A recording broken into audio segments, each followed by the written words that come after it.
morning. You are tuned into 1100 WSGI, and this is Lee Marie with The Go Show, your source for information, inspiration, and always a few dates to add to your calendar. However, today is Friday, and we did not have Wild Doc on first Friday. We had to bump it to second Friday.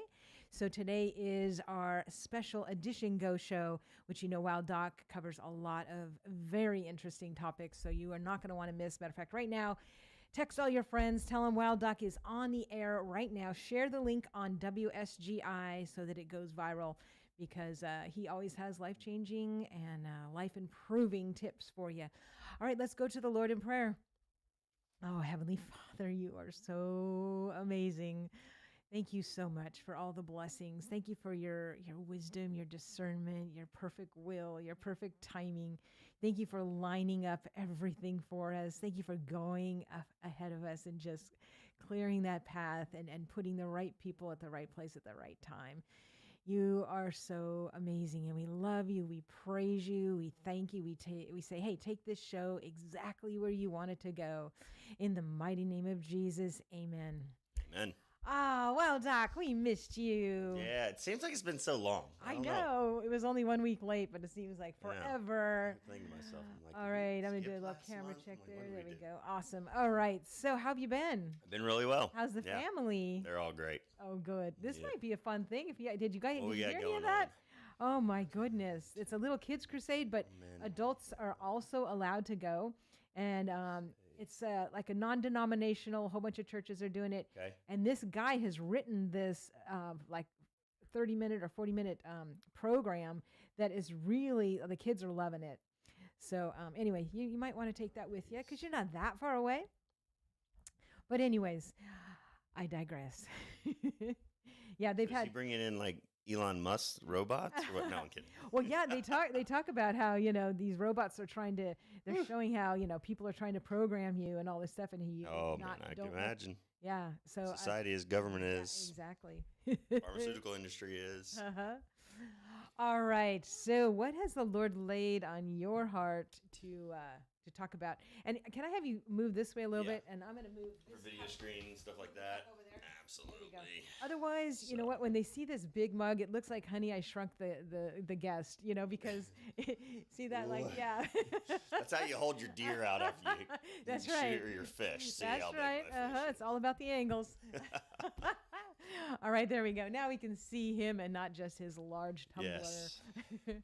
All right. Where do you want to start? Well, there's two subjects regarding health that are kind of a focal point for October, or October highlights. Do you know which two they are?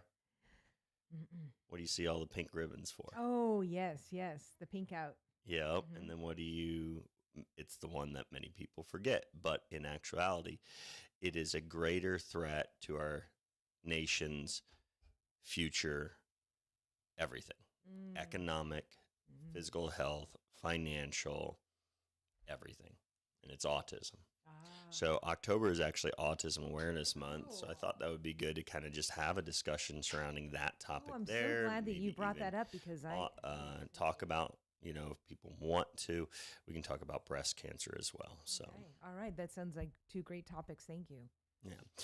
So, one of the biggest things that is still being said in the mainstream media and people within the CDC and government, they want to claim that the autism rates, which are now being reported, and this is reported for back in 2020. So we're still waiting 4 more years until they update it again. Okay. All right. So the claim is that autism, the number, which is now 1 in 36 children. Oh my goodness. 1 in 36. Wow. That is only due to a increase in the ability for the system to capture those children and identify them. The reality is, every study out there, they can make that claim and they can repeat that lie over and over again, but there is no data to support that. I'll give you an example. So California, even though I don't much like that state and their politics, the reality is they have one of the best and strictest documentation of individuals with developmental delays and disabilities. In the 1980s, records show that there was roughly 3,000 children in all of California with developmental disabilities that could be classified as autism. Now there's over 180,000 kids classified as having autism. And there is no proportional decrease in any other developmental delay, disability. So the only way you could say that autism rates are going up statistically from before in the in 1960s being 1 in 10,000 to now 1 in 36. Again, the CDC, government officials, mainstream media, you know, they're flat out lying to people.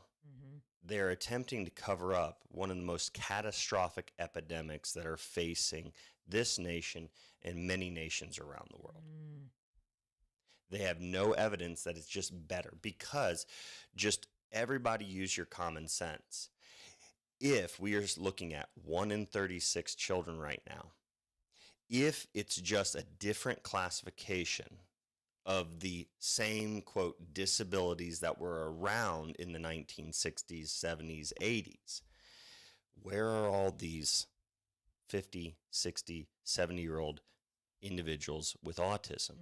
Where are all the homes to house? I mean, there are articles and documents discussing that we are going to need now to build more nursing homes, but not for the elderly. We need nursing homes now as parents of these autistic children age out of the ability to take care of their own children. We're left with 30, 40, and, you know, less of the 50, 60. There's a few there, but we're getting into that time period where we're now looking at 20 and 30-year-old individuals diagnosed with autism, dealing with a very significant developmental delay and disability. And as their parents get too old to be able to take care of them, they're discussing the fact that there's nowhere to put them. There's nowhere to go with them. If it was just a change in diagnostic criteria, it means all of these people with developmental delays was just a different diagnostic name. It was just, you called them something else. You called them MR. MR is kind of the abbreviation for mentally retarded. All right. It would just be a difference in name, and there would still be a place for them to go, because you still had the problem, which is individuals with a severe disability. But we don't. How can they talk about we have nowhere to go? I mean, you'd have to say that back in the 60s, 70s, and 80s, just all of these children and people were being hidden by their parents. Or it was easy for parents back then to take care of these kids somehow, and now it's not. Like, there's no good argument when you look at the reality of what's going on around us. And it is increasing at such a rate that they're projecting by like 2030, we're going to be closer to about 1 in 5, 1 in 2 children with autism. It will cripple our nation's ability to even have an active military. It will cripple our economic capacity to be able to be producers of almost anything.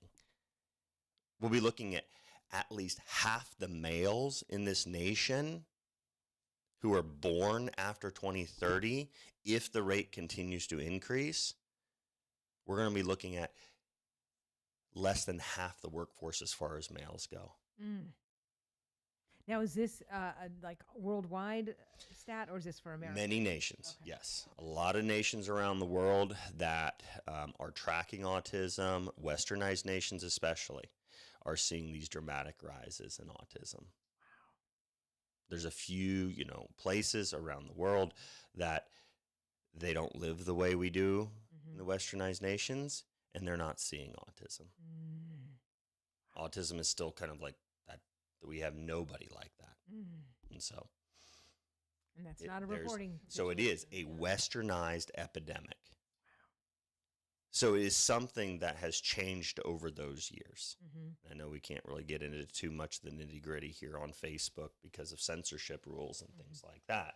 But if we wanted to go into it, let's just look at what do they find as some of the underlying factors and frequency of co-diagnosis or co-conditions or frequent symptoms. So you have the poor sociability. Children can't socialize with others, poor eye contact, sometimes nonverbal, things like that. So you have those core kind of symptoms.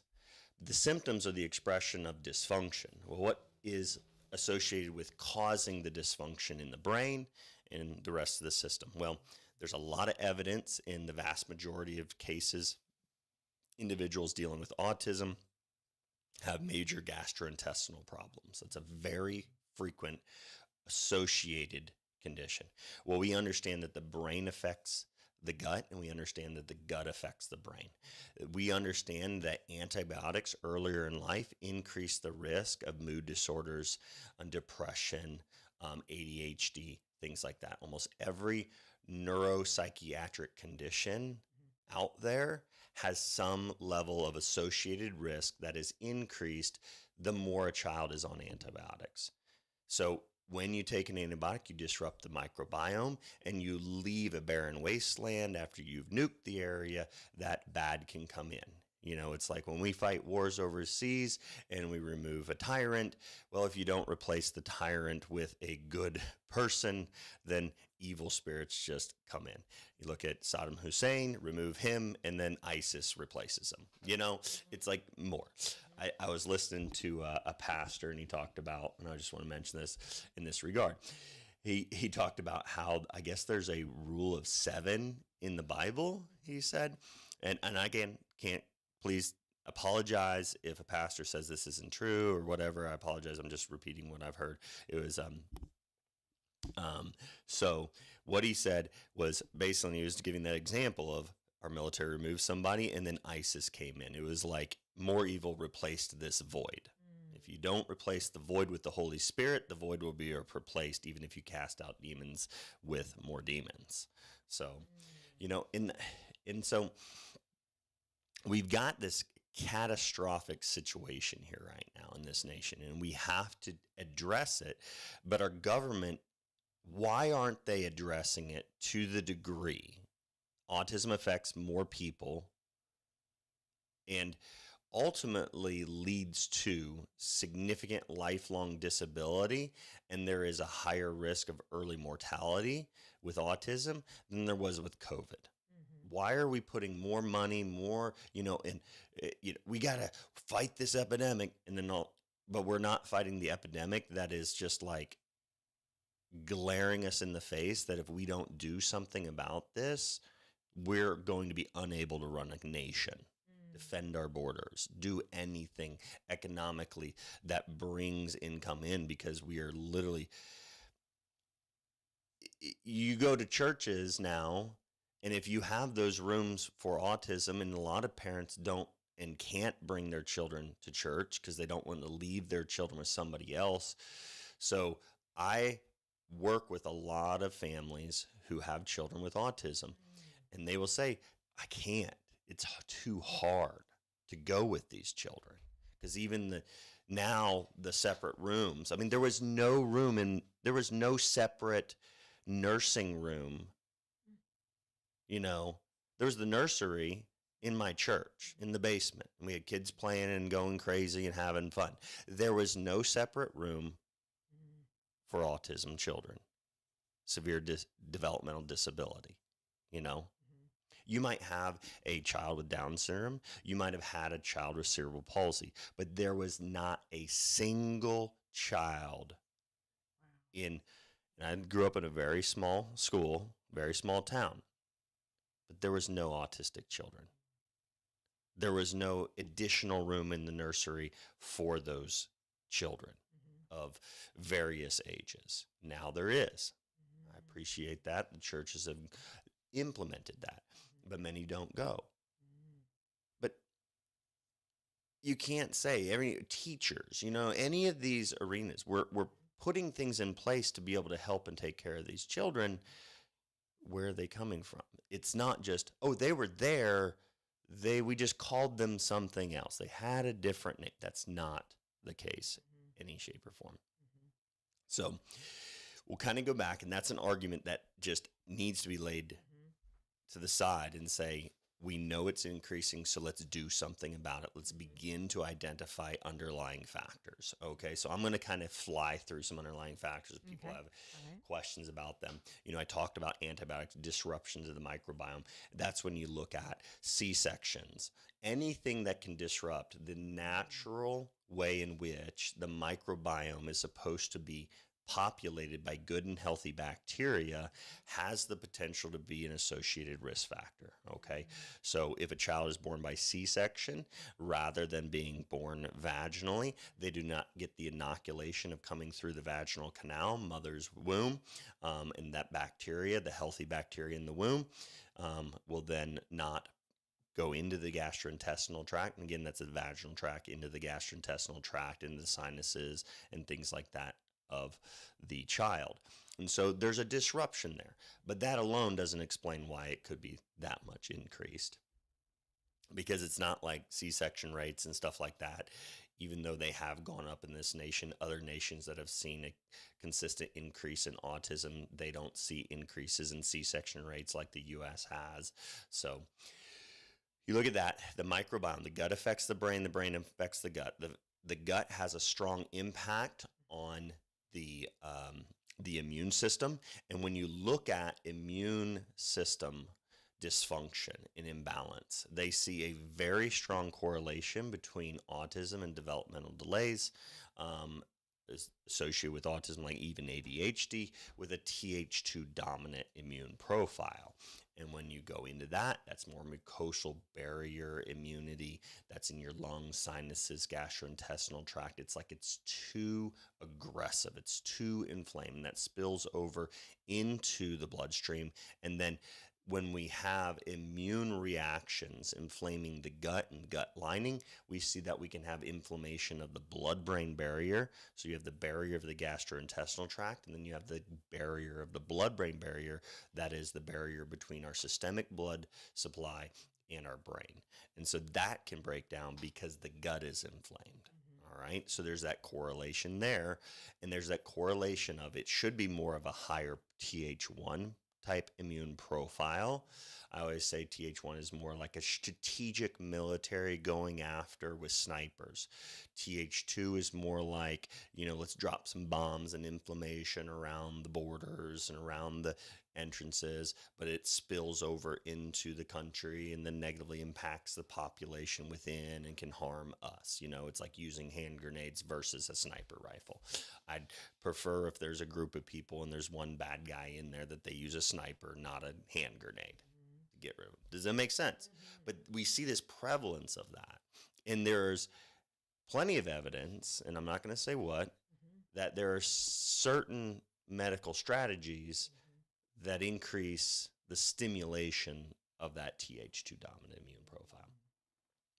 And then when you look at gut, you look at the immune profile, and then you look at autoantibodies to certain areas of, let's say, the myelin. Okay, myelin is the insulation around the brain.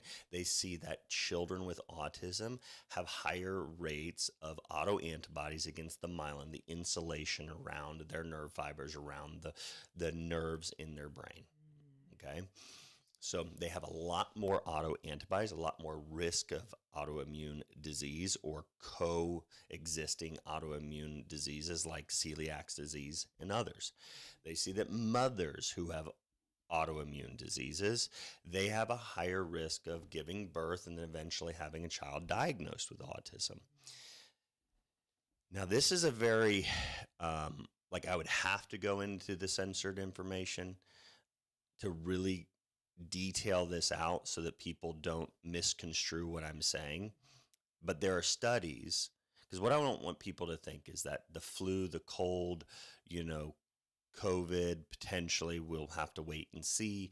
But getting an infectious illness, okay, there's very limited information that shows that getting an infectious illness, and again, because rates have absolutely, truly increased. Do we think that flu, colds, things like that didn't affect pregnant women way back in the 1930s, 50s, 60s? No, they still got colds and flus when they were pregnant, okay?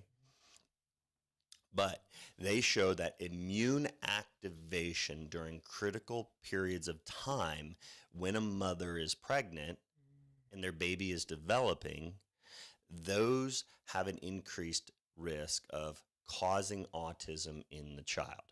Now, the use of Tylenol can further increase that risk. There are studies on that, okay? Because when you use things like Tylenol to suppress a fever, which actually a fever is a beneficial immunological response driven by our own neurology, the way God designed our body, that you're suppressing it because the fever improves heat shock protein responses that protect our nervous system, that protect our own tissues, that suppress the ability for the viruses and bacteria to penetrate our own cells. It has a suppressive effect on the expansion of bacteria and viral infection. So it's a way for our body to resist the aggressiveness and the harm that can come from an infection, the tissue damage that could come from an infection, and it creates a more efficient immune response. But when we suppress a fever with things like paracetamol, but Tylenol, things like that, we are actually kind of taking down one of our defenses, one of our shields. It's like lower your shields, but we still have an attacker. Doesn't make sense. Take that. There's also a factor with Tylenol. It has a negative effect on the liver, and it can significantly reduce glutathione production. And glutathione is one of the the strongest antioxidant that our body produces, what science now sees. And so that glutathione isn't there to gobble up the inflammation that then can spill over. It's kind of like if you could encase the explosion of a hand grenade, if you had to use it and encase it so that you would have a shield around it.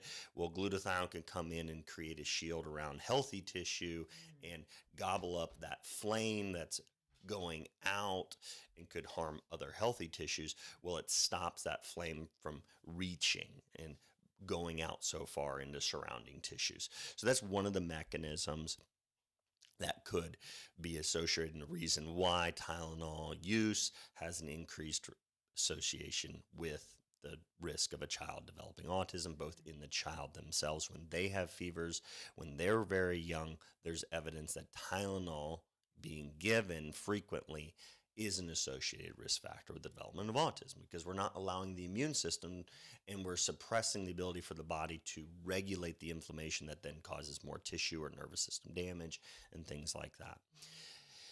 But in immunological, so they've done studies, and here's a really good, I don't have the study in front of me, but I'll talk about it.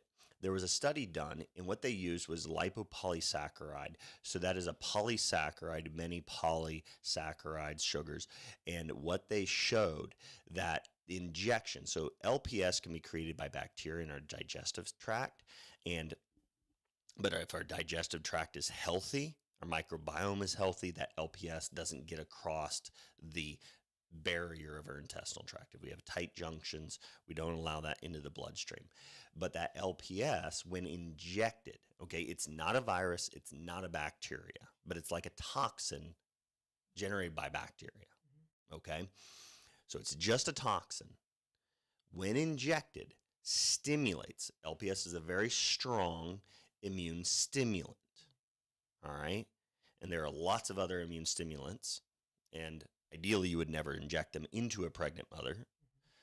But what they show is LPS injected into animals when pregnant can actually induce autism in the children. But it's not a virus.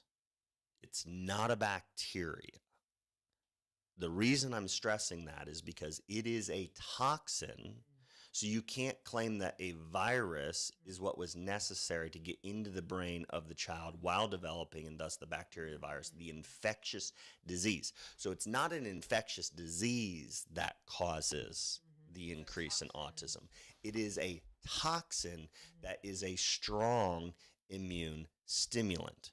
Now, in the pharmaceutical realm, they use strong immune stimulants and they inject those, and they're called adjuvants. If you just look up what is an adjuvant and what uses adjuvants in their formulations, in which are injected into pregnant mothers and children. That's all I'm going to say. Just Google adjuvants, such as like in an aluminum adjuvant. ADJU VANT. Yeah, it's a very simple phonetical spelling. So adjuvants, and they use adjuvants to stimulate, activate an inflammatory cascade in the immune response. So one of the studies out there on immune activation in pregnant mothers found a pretty large, it's about a 2.35 risk ratio. So that's about a 230% increased risk in autism if mothers received something in the first trimester. That is a key time period for the brain development in womb. All right. So, you know what I asked some politicians? I said, hey, what if we just got the word out there?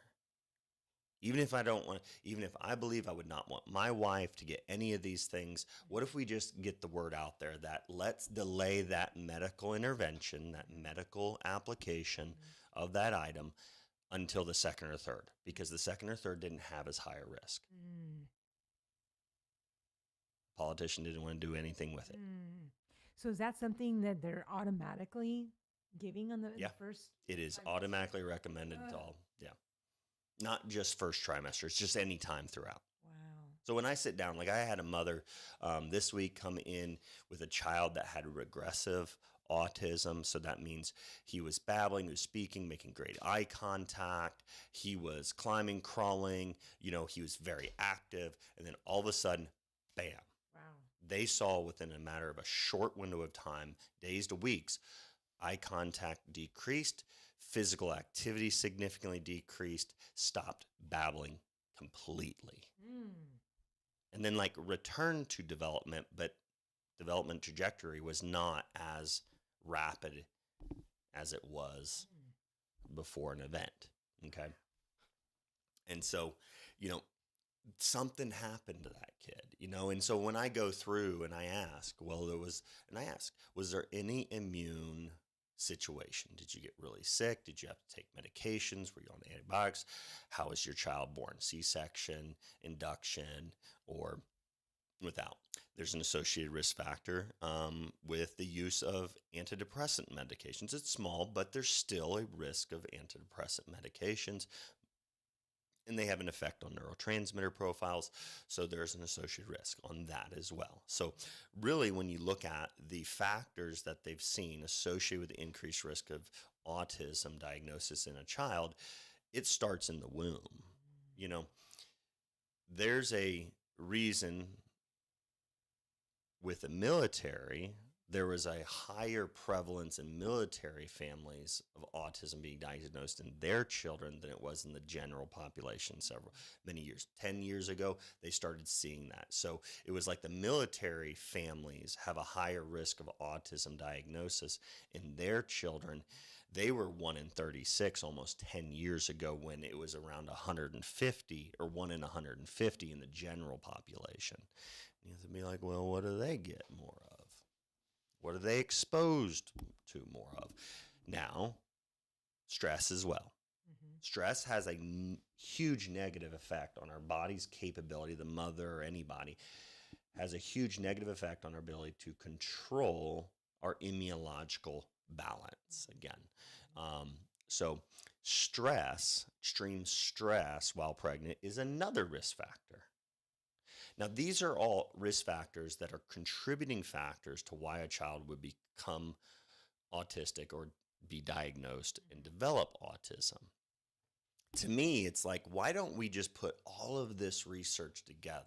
Okay, and I'm actually building a really good presentation on this. We have been building out our studio at the office upstairs so that I can get back into doing some quality videos again. But I'm going to kind of walk through all of these here soon if I can. That way, because I mean, the reality is if we have this epidemic, why aren't we just saying these are all the risk factors instead of just saying it's not a real increase? It's not a real increase. Every bit of data shows it's a real increase, but it's not a real increase. We're just getting better at diagnosing them.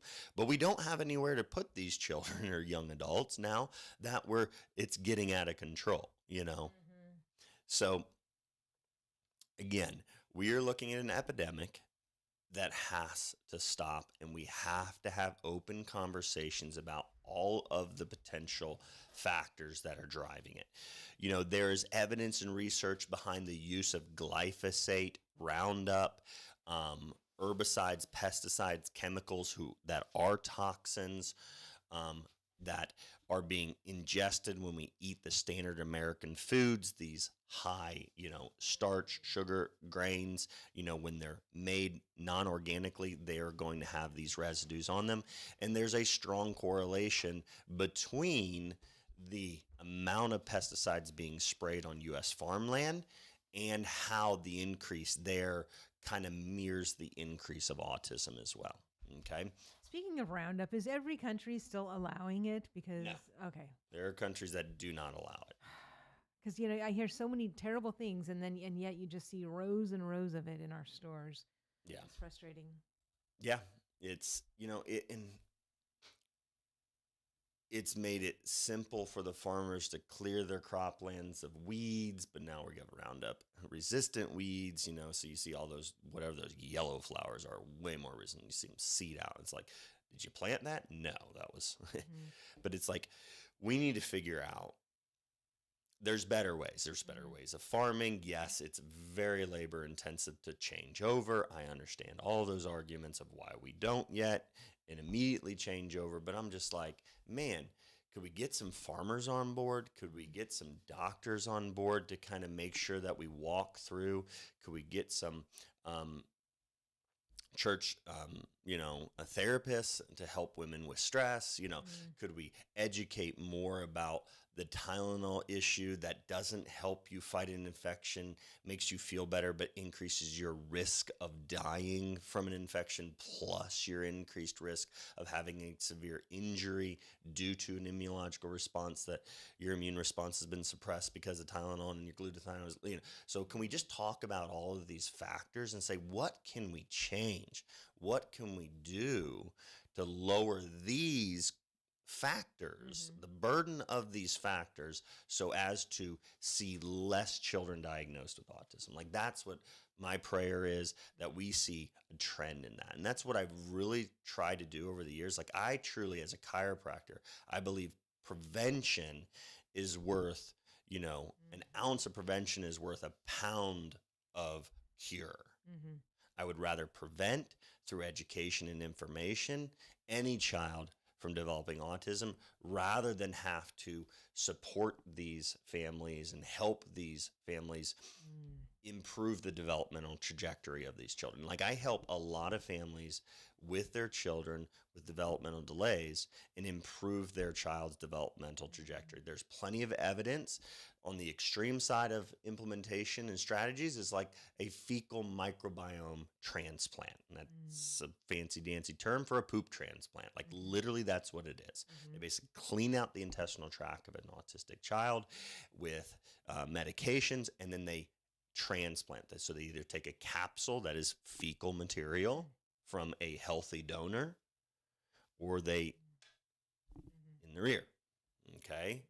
Suppository. So by transplanting healthy bacteria that changes the microbiome, they see long-standing improvements in a certain amount of symptoms associated with the diagnosis of autism. So these kids can improve.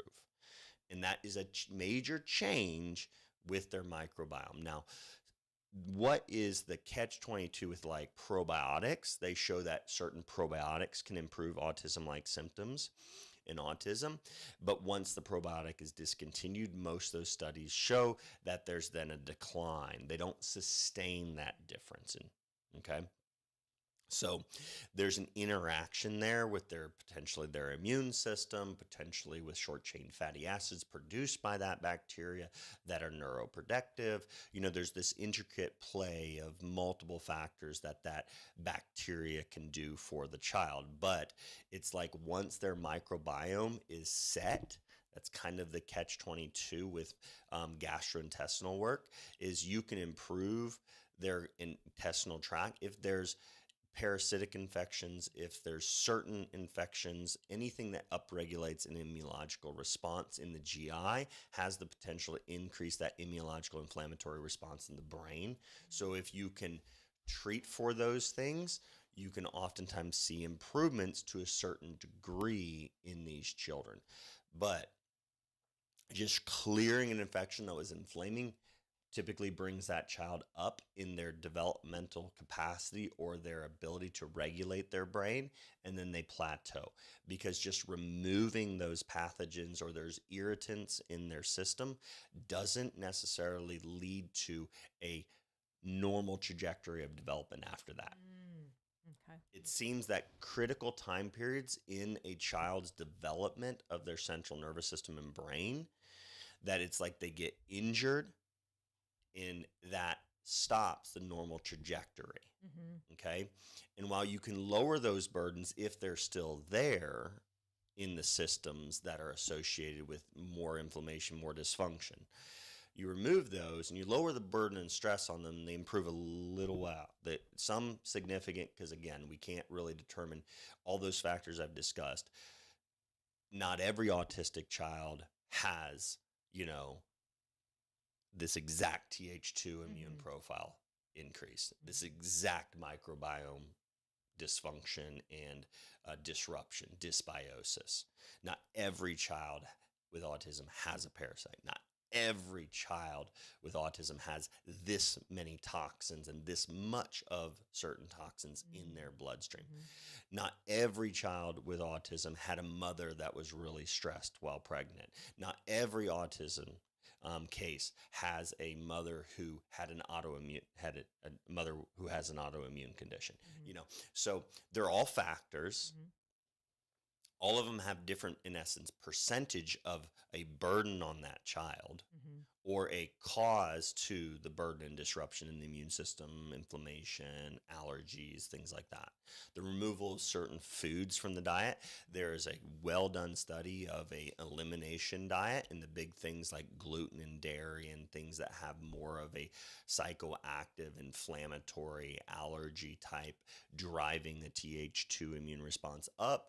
Elimination of those foods. In a study, parents reported significant improvements in behavior, communication, eye contact, a lot of the specific symptoms associated with autism. They saw improvements. So it's like you can improve, but it isn't like just the elimination of gluten completely normalized those children. It was a factor, and that's the case. So you have factors. The way I see it and the way I kind of lay it out for parents, I say there are factors that could have caused this, and we discuss those factors in conversation so as to give me, the clinician, the doctor, the ability to say, okay, what do I have to then think is the most beneficial target that we go after?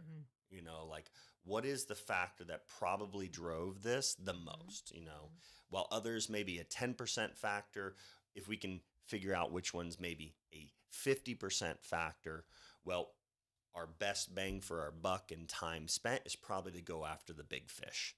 Really focus in on those, really focus in on how we can help remove that burden from the child. We have to remove the inflammatory burdens, because one of the ways I say it for mothers is I say, if your child, let's say dietarily, okay, is being inflamed because of what they are eating, if they're in a state of inflammation, specifically driving up that immunological inflammatory response, like a Th2 response, when you're in sickness state and an immunological response against a pathogen, and again, food, not a pathogen like a virus or bacteria, but food, an inflammatory trigger, an upregulator of the potential of more immune responses that drive that autoimmune response that damages the brain or keeps the brain in a disease state.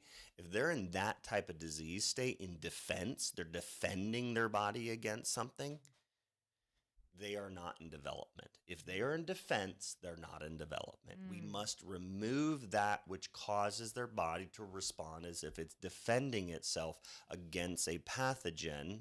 And again, pathogen is what it should have only been throughout history. It shouldn't have been all these toxins. It shouldn't have been the foods that are consumed, which again, food allergies, peanut allergies, immunological imbalances, eczema, all of these immunological type disruptions, they're increasing too, dramatically. So we see an increase in immune dysfunction.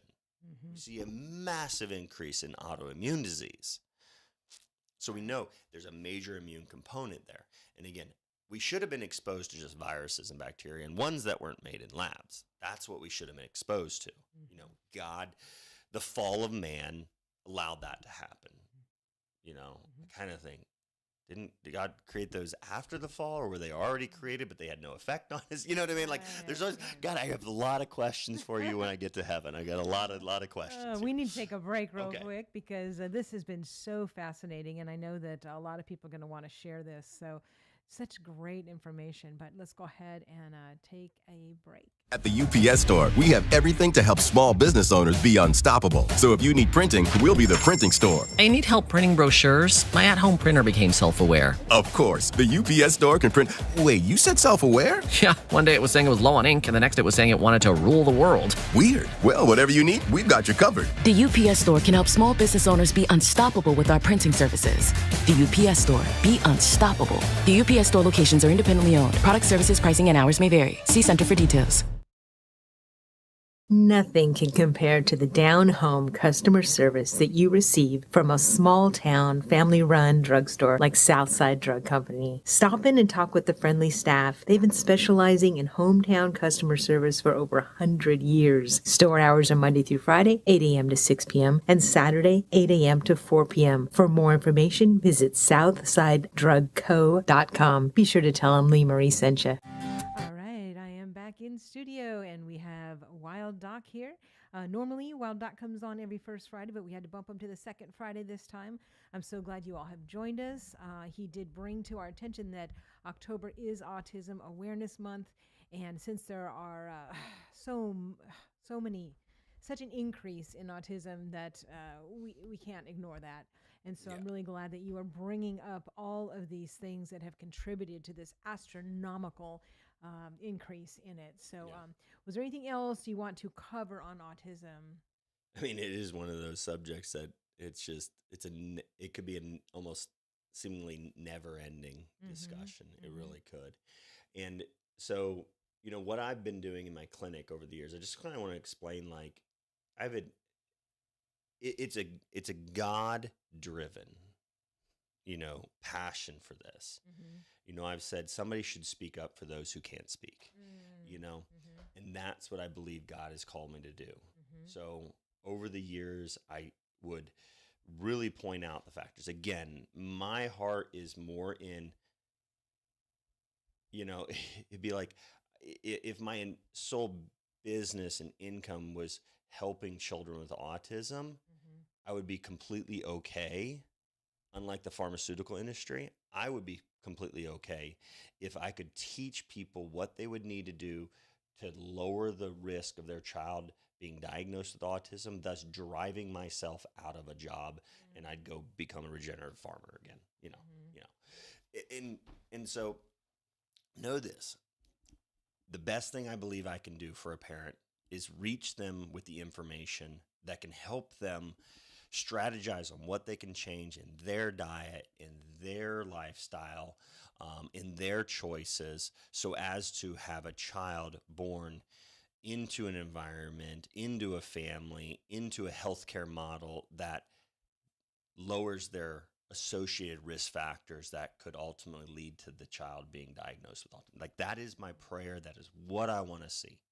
You know, but the reality is, as far as preventing it, it's too late for a lot of parents. So let's just talk about what we can do again. And I'm going to kind of, because we only got like 10 minutes, I want to kind of lay it out as far as like an outline goes.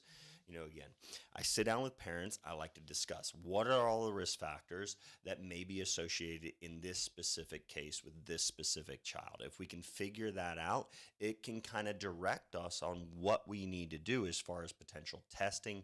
We can look at blood work to look at the degree of imbalance in their Th1, Th2, or Th17 immune system. A simple test, it's like a CBC with differential. If you can get that differential, it's like $7 extra or something. Sometimes the certain labs, I think, and we've just contracted with another lab that it's like ridiculously inexpensive to get a CBC with differential. I'd highly recommend putting a CMP on there. And there are some other expensive biomarkers that can be added on. And there's also different, there's a neurozoomer through a lab that can show whether we are dealing with an autoimmune antibody response that could attack and damage certain tissues or cells within the central nervous system or even the GI tract and things like that. And they give us the ability to say, okay, what do we need to support? What do we need to do? We can do, and I often recommend, because of the strong association of gastrointestinal problems and dysbiosis, I strongly recommend stool sampling in children with autism because, again, if their GI is out of balance and it's creating inflammation, and this would be also in this category, sometimes food allergies or bare minimum. And this is a thing that I've seen way too many practitioners do in the functional medicine realm, is I will have the discussion with the mother. Children with neurosensory conditions, it's like my child will starve to death. They've gone 3-4 days without eating because I won't give them the specific chicken nuggets that they will only eat.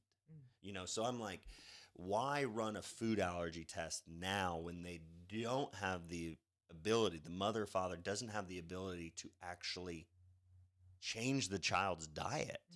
So what I oftentimes do in the foundational stages of working with these families is I say, we just have to figure out what is healthier for this child, or we have to figure out a way to supplement with things that are going to be, 1, anti-inflammatory, 2, that support an appropriate healthy immune response and balance out, or can help steer the balancing of that Th1, Th2. One of the simplest things that seems to have efficacy to some degree is just a vitamin D supplementation. Okay, because it's immune regulatory. It downregulates that Th17 autoimmune inflammatory response that Th17 type responses drive. So I'll lay it out and say, okay, these are foundational. Let's get the child's body out of defense and inflammation. Then, and with these tests and with these initial protocols, once we feel we've seen some improvement over the next several months, all right, there's going to be improvement plateau. And that's what I've seen clinically. So I have seen personally, when I only did chiropractic care, I would have some children that would, when adjusted, removing structural stress, biomechanical interference in their spine, and inappropriate biomechanical feedback into the brain and cerebellum. That's what chiropractic can eliminate, this inappropriate biomechanical neurological stress. That enabled some children to speak. And I have testimonies of this. Wow. Here's the frustration. One child, boom. And the mom's like, their vocabulary has more than doubled in 1 week. I had one kid 1 week after adjustments. He was roughly 6 years old. And the father was a pharmacist. He ran a pharmacy. They were kind of more medically minded. They had gone medical routes for all treatments and support for this child. They come in because a family member or a friend of theirs who had an autistic child that we were working with already said, you just got to give it a try. And it was almost like the one that referred, their child had less significant improvements with chiropractic, had some decreases in their aggressiveness, decreases in their car sickness, decreases in more of that vestibular, so it's like the balance, the cerebellar type of dysfunction, and then the hypersensitivity to sound, hypersensitivity to a lot of stimuli. They were able to regulate a little bit better, but that kid didn't speak because of autism. He was completely nonverbal. But they referred in this child who was of a lesser degree of the severity of autism, and this child had more than a doubling in 1 week of his vocabulary. And the mom was like, this, and like one parent was like, my child said mama and daddy within a week or two after starting to get adjusted, because we have the ability to remove a stressor on their nervous system that then allows their nervous system to regulate better, because we've lowered a burden on their system.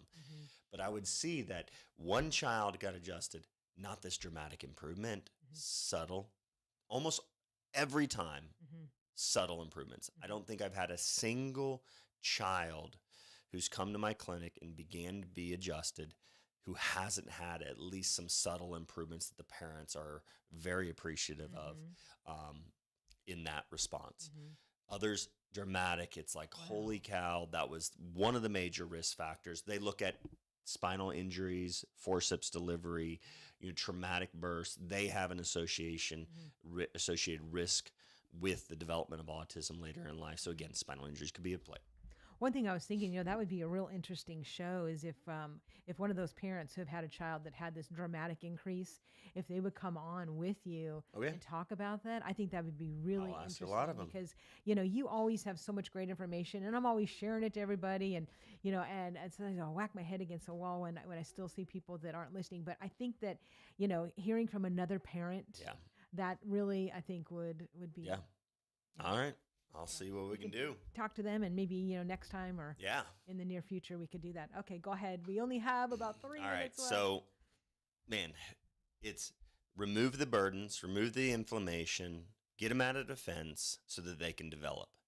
Then with chiropractic, sensory neural stimulus, now I've been studying functional neurology. So I've gone through chiropractic, I've gone through functional medicine training, I've gone through functional. I'm really diving in deep. I've studied on my own. What's amazing is I've been taking over the last year and a half, I've been really going through certification processes and training for functional immunology.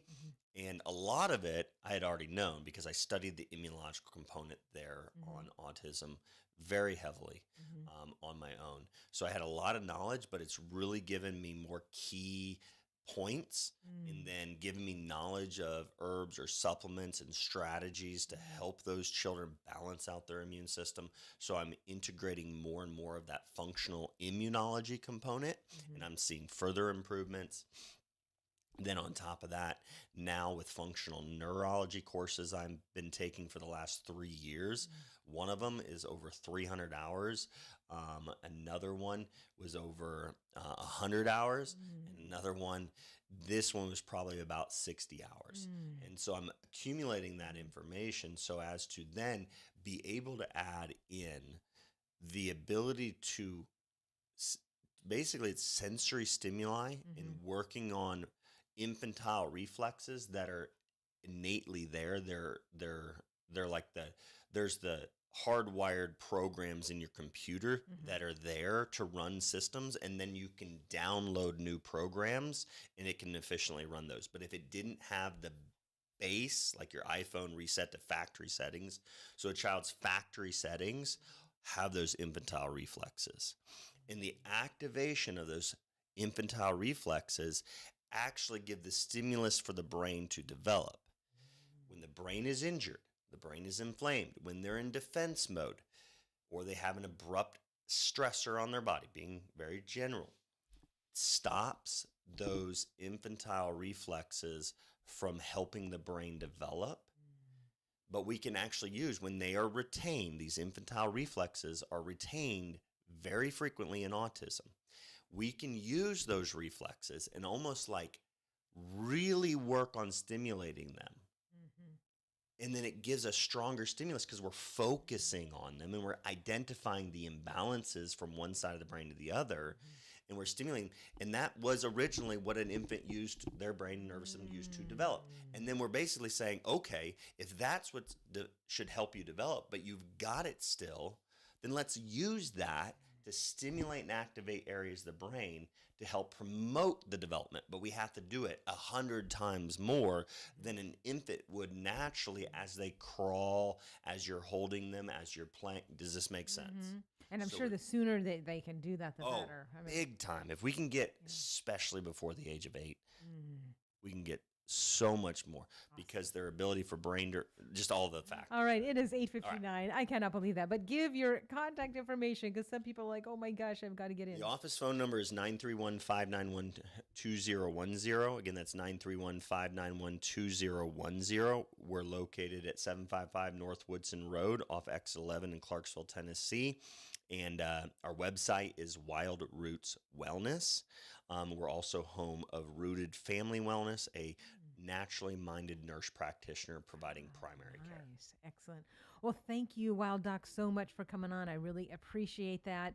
And so much great information. And please, I am just begging y'all to share this show. It's on Facebook, it's on YouTube. And you know what? We also have an app for both your iPhone and your Android phone. So there's no excuse. It's also 1100.